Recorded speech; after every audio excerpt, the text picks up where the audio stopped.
Buen día, mis hermanos. Pues ya llegamos a este sábado, el último día de esta segunda semana de tiempo ordinario, sábado 23 de enero. Vamos a terminar prácticamente o de ver lo más el corazón de la meditación de la carta a los hebreos con respecto al sacerdocio de Cristo, con respecto a la antigua alianza y a la nueva alianza. Ayer nos mencionaba la diferencia de en quién estaba centrada cada una de estas alianzas. Hoy nos marca en este pasaje dos diferencias entre estas dos alianzas, específicamente en cuanto al templo, o sea, el lugar donde habita Dios, y en cuanto al sacrificio, al tipo de sacrificio que se hace. Y nos explica, dice, hermanos, en la antigua alianza el santuario estaba dispuesto de tal manera que en una primera tienda llamada el lugar santo se hallaban el candelabro y la mesa con los panes sagrados, separada por un velo. Había una segunda tienda llamada el lugar santísimo. Fíjense, había el lugar del templo, el santuario, donde era el lugar donde habitaba Dios, estaba dividido en dos. En una parte, que era el lugar santo, los sacerdotes de la tribu de Leví ofrecían el sacrificio todos los días, sacrificaban un animal para pedir por el perdón de los pecados suyos personales, como lo hemos visto, y también por los pecados del pueblo. Pero separado por un velo estaba el lugar que le llamaban el lugar santísimo, donde solamente entraba el sumo sacerdote. ¿Se acuerdan cuando a Zacarías se le aparece el ángel Gabriel para hacerle el anuncio del nacimiento de Juan el Bautista? Nadie se daba cuenta porque él estaba de aquel lado del velo. Era solamente ahí solamente podía entrar el sumo sacerdote, y era solamente una vez al año en el tiempo de la expiación. Era una vez al año cuando lo hacían. Esta situación era en la antigua alianza. En la nueva alianza, el lugar donde radica, donde reside Dios, en aquel entonces no había muchas iglesias, o sea, el templo había uno, había muchas sinagogas, pero el templo había uno, y ese era el lugar donde habitaba Dios, y ahí estaba en estos dos espacios que les decía. Hoy, en la nueva alianza, Jesucristo es ese sumo sacerdote. Ya no es el sumo sacerdote que puede ser diferente cada año, ni es el sacerdote que hace el sacrificio todos los días. Ahora es el sumo sacerdote es Jesús, que ahora ya no está en estas tiendas, ahora está en el cielo. Ese es el lugar donde reside y donde radica. Pero desde ahí, con esta nueva conocimiento que tenemos de Dios, Él está en todas partes. Por eso tenemos nosotros diferentes templos, y tenemos un lugar también llamado Santísimo, en el que está el Santísimo Sacramento.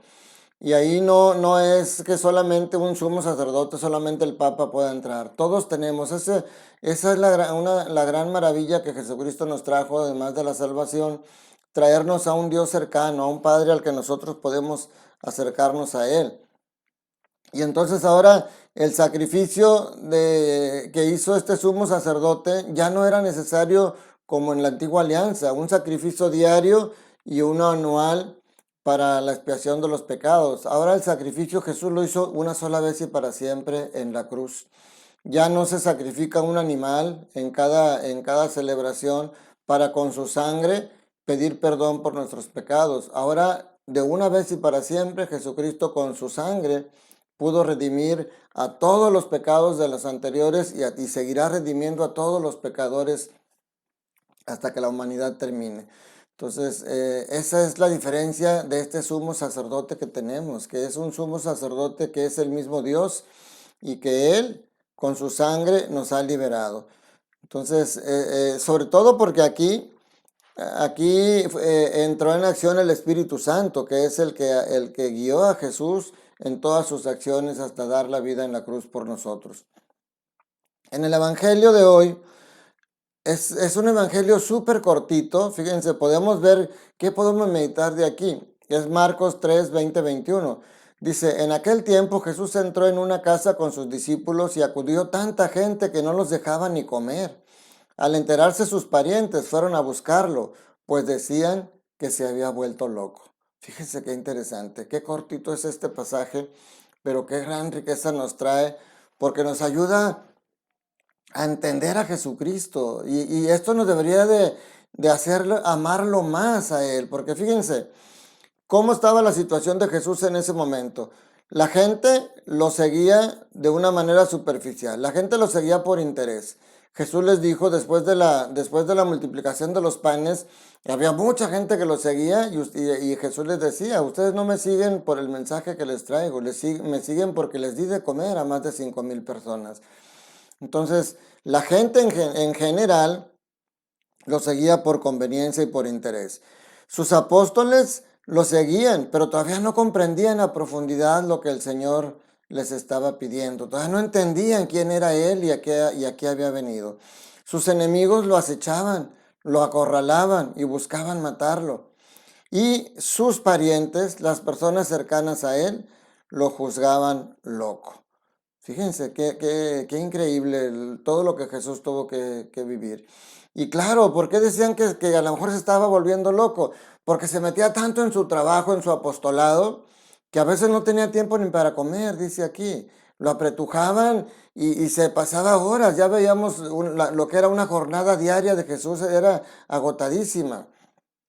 Y luego también sus palabras, el decir, yo soy el Hijo de Dios, el hacer sentir que yo puedo perdonar pecados, todo eso, además de sus acciones, de curar en sábados, de no respetar, todo eso hacían pensar, este hombre ya se le está, como decimos hoy, ¿verdad? Ya se le está botando.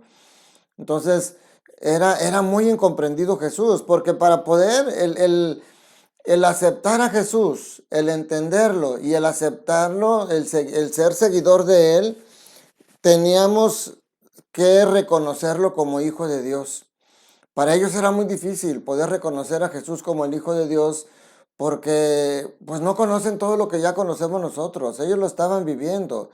Y era muy difícil decir, sí, yo reconozco que Cristo es el Hijo de Dios. Solamente unos pocos lo pudieron hacer y con el tiempo fueron batallando mucho. Los apóstoles cada vez fueron más entendiendo y conociendo. Por eso, cuando Jesús le dice, ¿quién dice la gente que soy? Y que dicen unos que eres Juan el Bautista, otros que eres Elías, y les pregunta, ¿y ustedes quién dicen que soy yo? Y Pedro toma el liderazgo y a nombre de todos le dice, tú eres el Mesías, el Hijo de Dios vivo. Pero llegar a ese conocimiento, a esa aceptación de Jesús como Hijo de Dios, implica creerle, implica seguirlo, implica actuar como Él actúa, implica vivir como Él vivió. Sobre todo con esa frase hermosa que lo define a Jesús, pasó por el mundo haciendo el bien. Si nosotros vemos cómo está el mundo el día de hoy, mis hermanos, con la inseguridad, con tanta gente que no cree en esto de la pandemia y sigue sin cuidarse y llevando a veces la muerte, porque a veces puede haber personas que son incrédulos y no se cuidan y dicen, mira, yo ni me cuido y ando bien, y a lo mejor esa persona sí se contagió, pero no presentaba síntomas y sin embargo fue y contagió a familiares que a lo mejor murieron. Entonces, creer en Jesús, que Jesús es el Hijo de Dios, es creer que Él vino a darnos amor, que Él vino a darnos vida eterna, que Él vino a que vivamos en armonía, que Él vino a que nos cuidemos unos de otros, que Él vino a que nos amemos unos a otros como Él nos amó, hasta hacer sacrificios y dar la vida por nosotros. Entonces, ojalá que este conocimiento que la carta a los hebreos nos ha ido ayudando a entender a Jesús como el sumo y eterno sacerdote, como el que nos convenía, porque es el único que está cerca de Dios. Si bien nosotros sabemos que el único intercesor entre Dios y los hombres es Cristo, Él es el único. Pero en la antigüedad los intercesores eran los profetas, pero no había eran personas imperfectas que no podían llevarnos ese acercamiento a Dios pleno. En cambio, ahora el intercesor por excelencia es Cristo. Él es el único que se puede acercar a Dios para interceder por nosotros. Pero Cristo quiso dejar a los apóstoles como intercesores entre Él y nosotros. Los apóstoles, los santos, la Virgen María nos acercan a Cristo y Él puede llevar nuestro arrepentimiento y nuestras ofrendas a Dios porque Él mismo es Dios. Soy el diácono Antonio Cervantes. Les doy mi bendición, les doy la bendición de Dios, esperando que este fin de semana lo vivamos llenos del amor de Dios, que vayamos a misa si es posible hacerlo, y si no, que la sigamos por las redes sociales comprometiéndonos a vivir el amor de Dios en nuestra vida. Que la bendición de Dios Todopoderoso, Padre, Hijo y Espíritu Santo, descienda sobre ustedes y sus familias y permanezca para siempre. Recuerda, Dios te ama. Aunque estés ahorita viviendo una situación difícil, Dios te ama y no estás solo. Dios está contigo. Jesús está cargando esa cruz con la que tú parece que ya no puedes, pero Jesús te va a hacer que la soportes y te va a ayudar a que sigas adelante. Esta pandemia va a pasar. Hemos tenido pérdidas, pero el Señor siempre te va a retribuir mucho más si eres fiel. Te va a retribuir en amor y en bendiciones como tú no te lo imaginas. Cuídate mucho, te mando un fuerte abrazo, que estés bien.